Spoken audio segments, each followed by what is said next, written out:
On peut dire que le jugement du Nutri-Score est partiellement subjectif, car il repose sur des choix méthodologiques et des priorités nutritionnelles qui ne tiennent pas toujours compte de tous les aspects d'un aliment ou de la manière dont il est consommé. Voici pourquoi. 1. Les limites du Nutri-Score, une vision standardisée. Évaluation sur 100 g ou 100 ml. Ce format de comparaison ne reflète pas toujours les portions réelles. Par exemple, une portion de fromage, de 20 g à 30 g, apporte bien moins de graisse ou de sel que les 100 g utilisés pour le calcul. Aliments isolés. Le Nutri-Score ne tient pas compte du rôle de l'aliment dans un repas équilibré.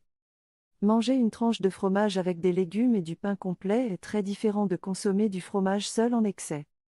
Des critères simplifiés. Les facteurs positifs comme le calcium ou les protéines sont moins pondérés que les aspects négatifs, graisse, sel, ce qui peut biaiser le jugement. 2. Une approche nutritionnelle qui favorise certains aliments. Le Nutri-Score est conçu pour encourager les choix sains, mais il favorise parfois des aliments ultra transformés allégés en sel ou en graisse au détriment d'aliments simples et naturels. Exemple, une soupe industrielle allégée peut obtenir une meilleure note qu'un fromage fermier artisanal, même si ce dernier est moins transformé et plus nutritif. 3. Une part de subjectivité dans les priorités. Le Nutri-Score reflète les préoccupations actuelles en matière de santé publique, réduction des graisses, du sucre et du sel. Cela peut sembler juste dans un cadre général, mais ces priorités ne s'appliquent pas de la même manière à chaque individu. 4.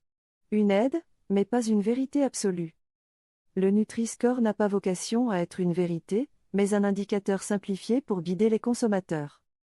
Cependant, cette simplification peut parfois donner une vision biaisée ou incomplète de certains aliments. Faut-il le rejeter?